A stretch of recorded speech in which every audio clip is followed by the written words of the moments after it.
There are cities all over this country, all of them trying to keep up with the population growth. As such, many old buildings and factories become outdated and abandoned. These days, there are hobbyists out there who explore these old abandoned places, people searching for that mysterious thrill. They are the urban explorers. Author Big Spook from Reddit's No Sleep forum brings us a story straight from your very worst fears. You see, when you go exploring the abandoned, you might just find that it's abandoned for a very good reason. Let's see what he found in the factory. If you like this story, be sure to follow and like Big Spook on Facebook for future chills and thrills. That's facebook.com/Big Spook with zeros instead of O's. Prepare yourself for this urban exploration horror story.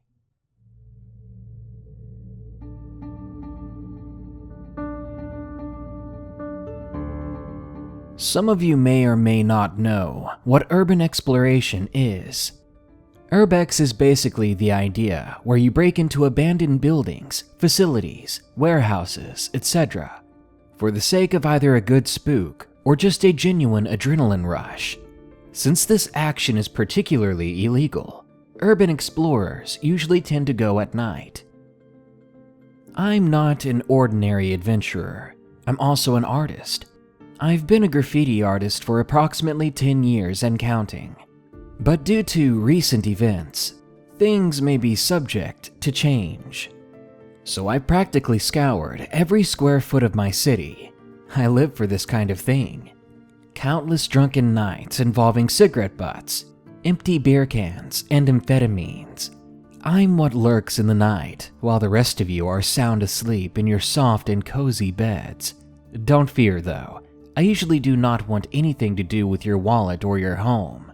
As long as you refrain from dialing 911 and you mind your own business, we're cool. This particular location piqued my interest while wasting my employer's time and money looking for new spots to paint via Google Earth. It's such a fascinating tool. It's really revolutionized the world of discovery. Although it takes away from some of the mysterious aspect in a way, it seriously saves me time trying to discover these places manually. About a 5-hour drive north out of the city, according to the coordinates given and a trip planner. No big deal, I got paid vacation, and I could not wait another 4 days to start my journey. I made the decision to leave sick from work and prepare myself for the drive, so I could leave first thing in the morning the following day. Morning came, and I've never been more excited to road trip in my life. Stacking paint in the trunk of my car, I swung by my local pusher's crib and picked up a little something. From then I began my long trip. After endless miles of winding road that followed the curves of the mountain pass, I came to a road that seemed correct, according to where my GPS could take me.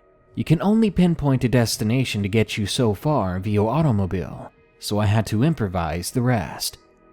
Turning off the highway pass, I pulled up to one of those safety yellow gates that stop cars from accessing the road further.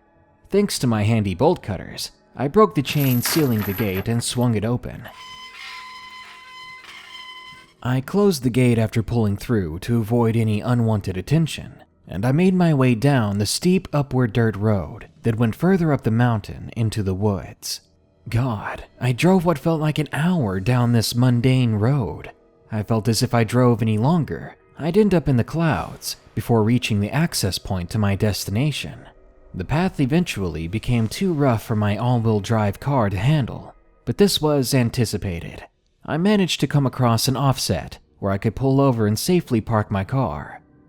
At one point I could imagine that this road was intended only for diesel engine off-road vehicles to access, since the driving conditions were very severe. Then again, I didn't have the slightest clue what I was getting myself into. By this time, it was about 4 p.m., and the sun was starting to descend behind the congregation of trees that towered over me. I could see the warm breath trailing from my lungs and evaporating into the cold autumn air as I hiked the remainder of the way. As I proceeded further up the mountain, I noticed the trees surrounding me seemed to lean over, as if they were watching me, like a rat in a maze. I brushed it off as a little paranoia due to the mind-altering substances I'd consumed. There I was, greeted by a chain-link fence. Perched across the top of the fence was coiled up razor wire. This didn't deter me since I always carried sharp wire cutters in my bag. I clipped a hole in the fence big enough for me to easily squeeze through, and discreet enough for no one else to notice the security breach. Trekking through the plowed-out dirt road clearing leading up to the facility, 2 silos stood tall and menacingly overlooked the giant industrial building that sat alongside them. The exterior of the warehouse was a rusted and aged dark burgundy, similar to dried blood. My heart began to race as I drew closer. This place was gigantic.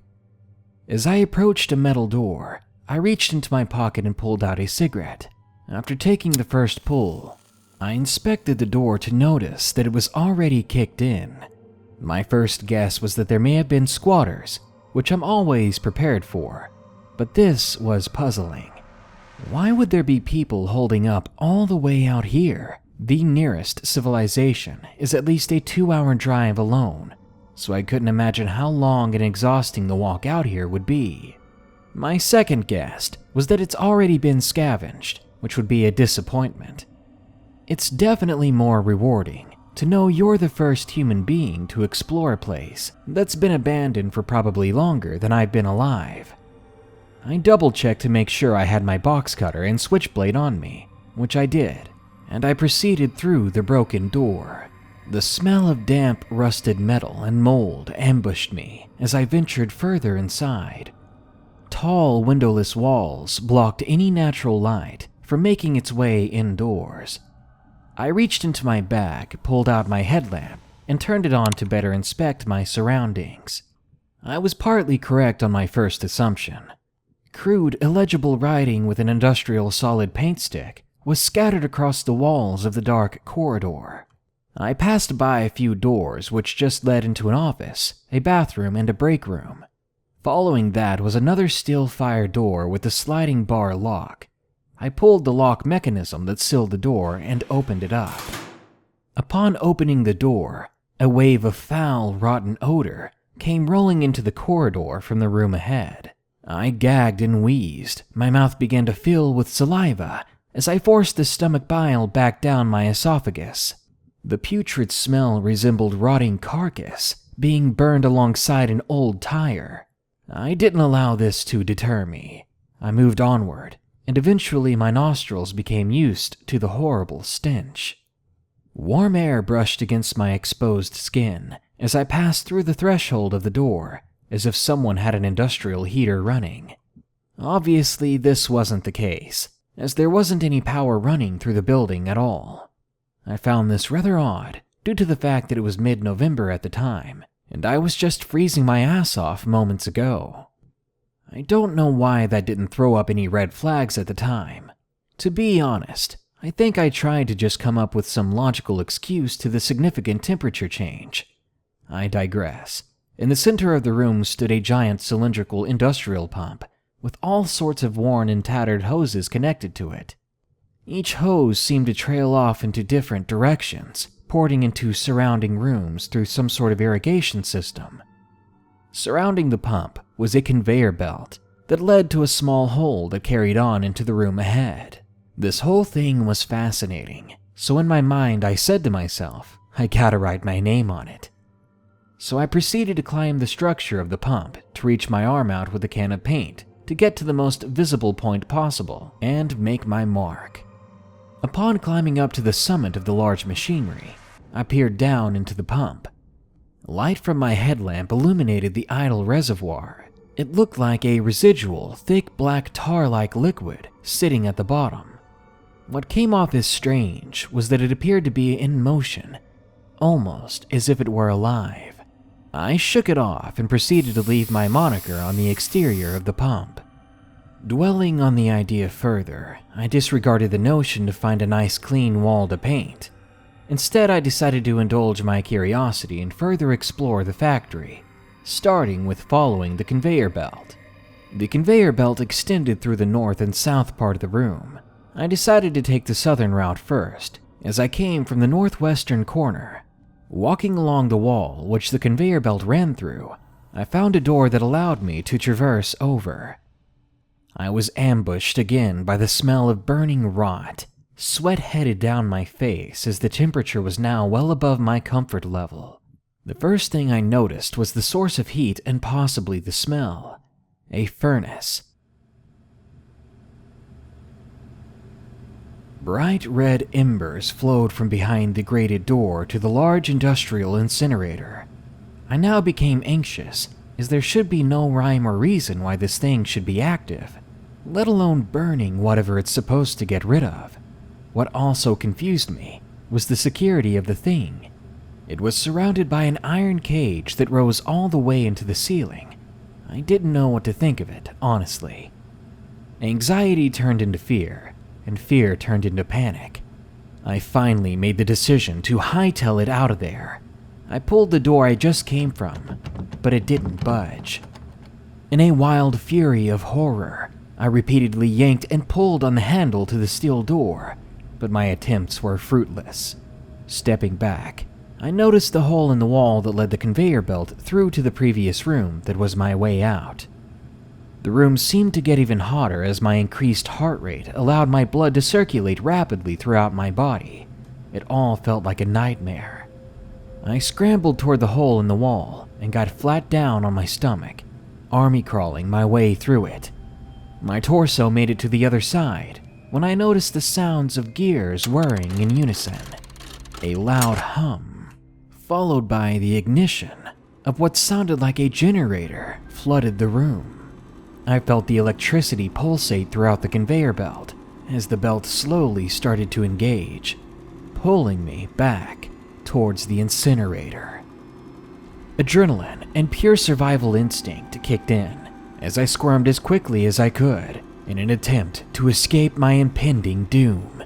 It was a difficult task trying to squeeze the body of a full-grown man through a nearly 2-foot hole. What made it even more challenging was that the belt was coated in that black, disgusting sludge, which resembled the same substance inside the reservoir of the pump. Luckily, I made it through, rolling on the hard concrete floor, gasping for air.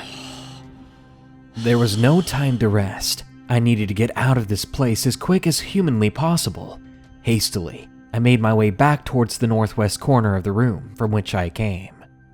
I stopped dead in my tracks, frozen in shock, as I struggled to decipher what was before me. The door, it was gone. The hairs on the back of my neck stood straight up. I could feel all the blood rushing to my head. I sprinted to the adjacent corner, which didn't do me any good. I started to circle the perimeter of the room, looking for any passageway. Luckily, I found a door that I didn't seem to notice before. I pushed through with enough force to take down an NFL lineman. It gave way with easily half the effort, but I wasn't going to take any chances. Before I passed through, I turned to see that not only was the room now starting to be illuminated by the overhead fluorescent bulbs, but the large industrial pump started to engage, and the conveyor belt was operating in full function. The door slammed hard behind me, and I was now standing in another long corridor. My heart was now pounding hard on my chest, as if it had a warrant for my arrest. This hallway was not dark like the last one. Something had gotten the power running. The building screeched and growled. The humming of the industrial lighting hovered above me like a swarm of flies. Crude scribbles covered every square inch of the walls beside me in an endless pattern, each symbol perfectly resembling the next sequence of illegible text. Following the long hallway, looking for the green glow of an exit prompt, I found myself standing in front of a door that stuck out like a sore thumb. Finished wood with a golden handle, the door was in pristine condition. I cautiously turned the handle and stepped inside. The room was also covered in the same scripture. Even the ceiling was completely filled. It was so flawlessly executed, I couldn't help but have a slight amount of admiration for the detail. There was no furniture, but on the wall directly across from me in the center was some sort of glyph inscribed in the wall like a centerpiece.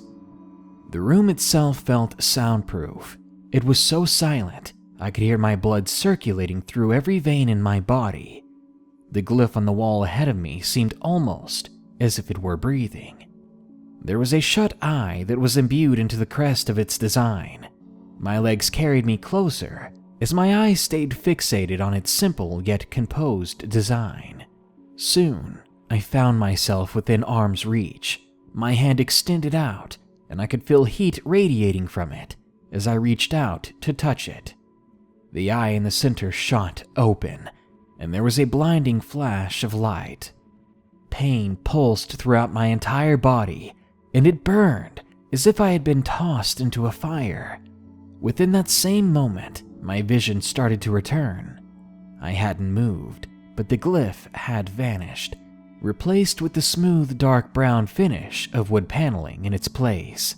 My body spun around, and it almost seemed as if I were in a whole different area.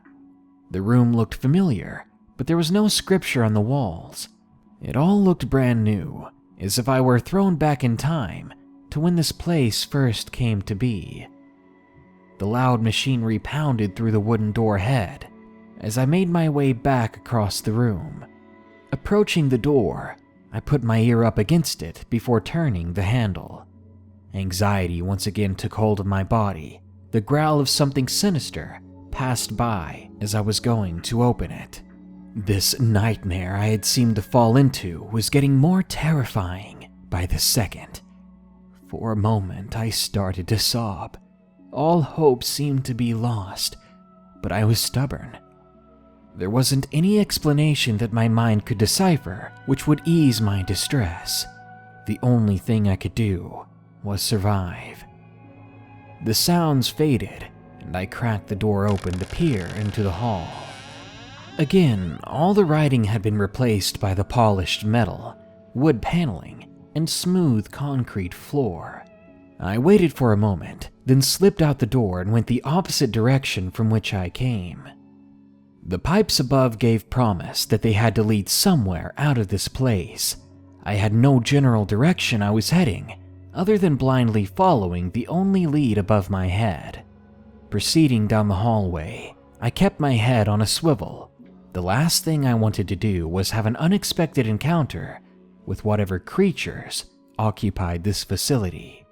I just wanted to slip out unnoticed and get as far away as I possibly could. After a few turns, the pipes led me down a giant double-swing door. I pushed my way through carefully, and my eyes widened at the horrific sight before me. The ceiling rose as high as the building would allow. Hanging from the top was some sort of giant chandelier-looking device. Countless bodies were attached to it, covering every inch of the hanging object, which made it appear as if it were a cocoon of human corpses. Each of them hung upside down, dangling from their feet like wind chimes. Their necks were sliced wide open, allowing all the blood from their bodies to drain into the giant collection funnel below. Attached to that funnel were the pipes that hung over me and led back towards the previous room. If I hadn't been so strung out on drugs, I'd have passed out right then and there. I walked around and examined the gruesome harvest when I suddenly heard the swing of the door I came in from. Faster than a leopard on crack, I lunged behind a stack of crates on the other side of the room and hid. Giant hairy hands reached out and peeled off the bodies that had ended their yield of blood and were replaced with fresh ones. I cringed and averted my eyes before I could catch a glimpse of the creature, but I heard the sounds of tearing flesh, followed by the heavy stream of liquid making its way down the pipes of the collection machine.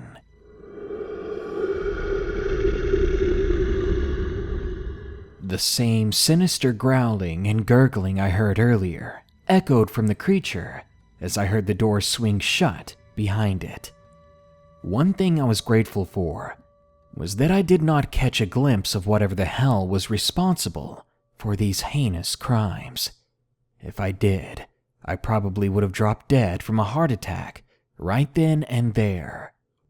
Once I knew the coast was clear, I exited through a door on the opposite side of the room. Blindly, I ran through the next corridor and down a set of incredibly large stairs. It started to get hot, not just hot but humid as well. Like a small bathroom after a long steaming shower. Sweat spewed from every pore in my body as I sprinted into the darkness. Eventually, I was completely surrounded by shadows. Slowing down to a steady walk, I reached up to turn my headlamp on again when I stepped straight through a giant stringy spider web. The web was thick and heavy, nothing that seemed natural to spiders in this region. I scratched and pulled at the strong silk that covered my body. It felt as if I were trapped inside a fishing net. My headlamp shined onto the tuft of web that now laid on the floor.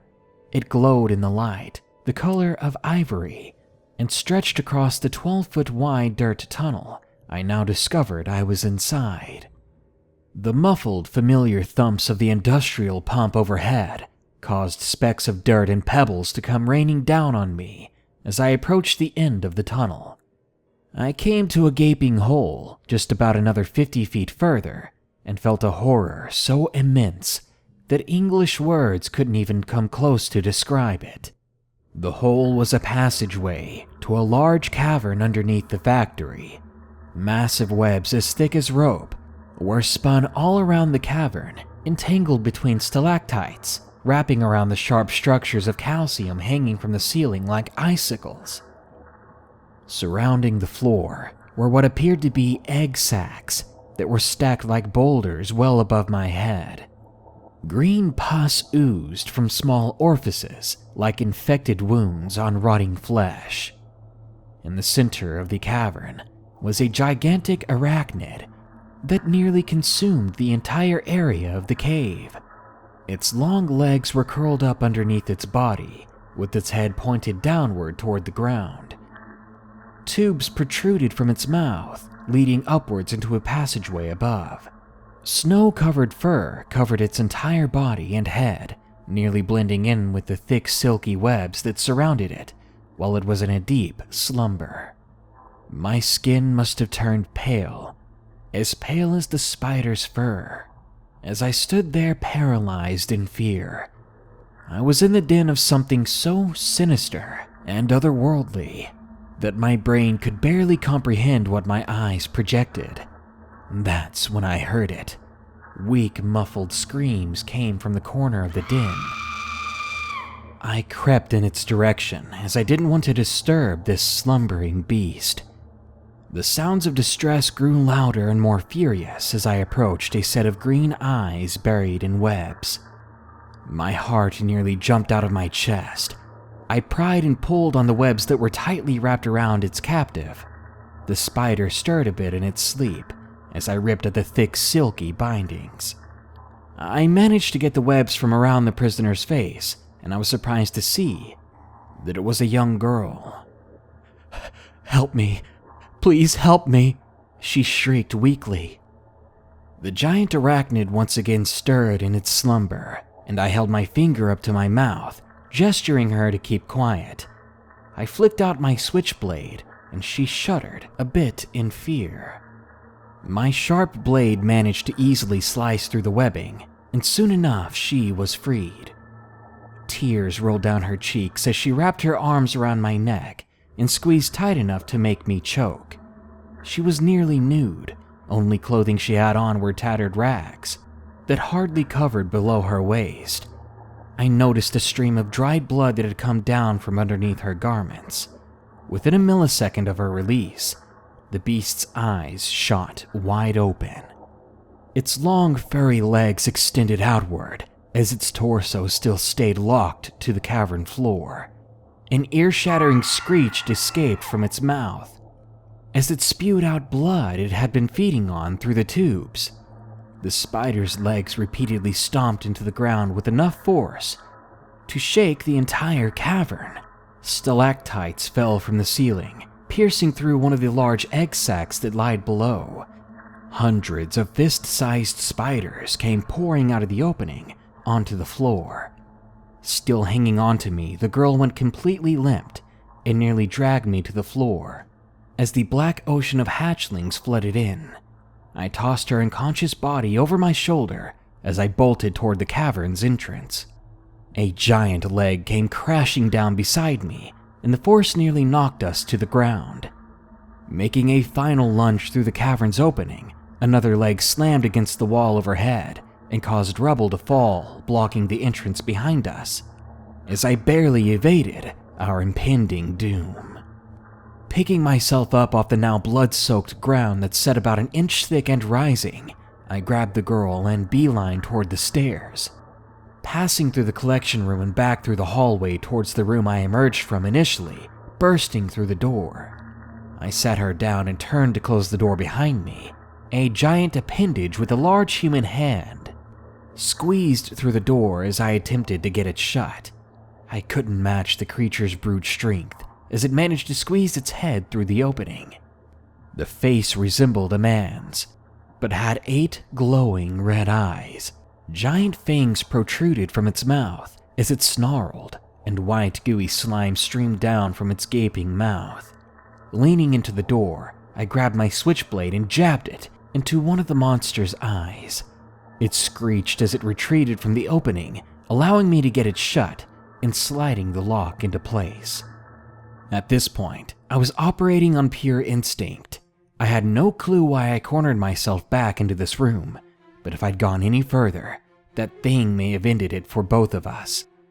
Looking around the room for any sign of a way out, I got an idea. The glyph itself was only drawn on the wall. Since this dimension lacked the same inscription, why couldn't I just change that? The door behind me began to slam repeatedly. I could hear the cracking of wood as the hinges were ready to give way. From my bag, I retrieved a can of white paint and ran over to the spot where I remembered touching the glyph. Thanks to my creative memory, I managed to recreate the same image I'd seen before. This was a long shot, but it was worth a try, since the only other way out of here is on the plane of death. I scooped up the girl and walked over to my design, placing my hand over the open eye I'd painted in the center. In that moment, the door burst open, and several of those humanoid spider creatures began to crawl in. Following them were those disgusting hatchlings that came from the cavern. They flooded the walls and spun in little menacing circles as more and more flooded the room.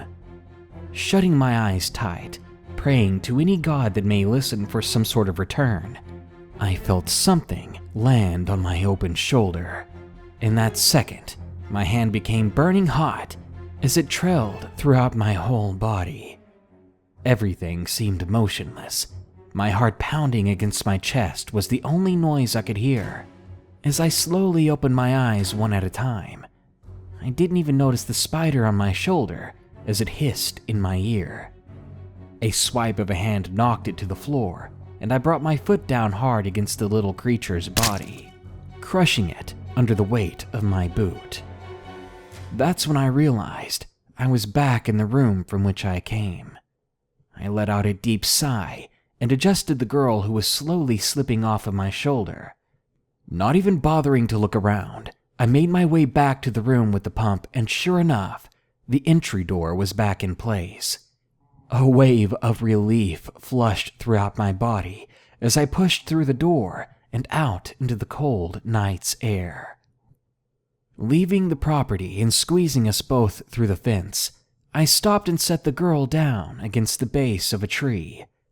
I sat there for a minute and collected myself, traumatized by the horrors I had just succumbed to. Removing my sludge-soaked jacket, I wrapped it around the girl, and soon after she began to regain consciousness. "Hey, are you okay?" I asked softly as her eyes slowly opened. Her first expression was fear. Then as she realized where we were, it changed to relief. "It hurts," she groaned, as she wrapped her arms around her lower stomach. "I know. We have to go, though. Can you walk?" She nodded at me, and slowly made her way to her feet. The girl was barefoot, so I let her lean against my arm as we took our time getting back to the car. By now, the sun was starting to rise, and an orange glow radiated through the congregation of trees. We made the entire way back in complete silence. I had so many questions, but I figured it could wait until we both were comfortable. We approached the car. I helped her into the passenger seat.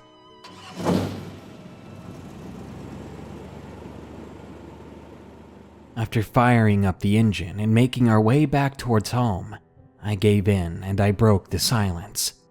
"How in the world did you get there?" She nodded and shrugged her shoulders, still holding her hands against her lower stomach. "Were you hurt? What happened? Why didn't they just eat you like the rest?"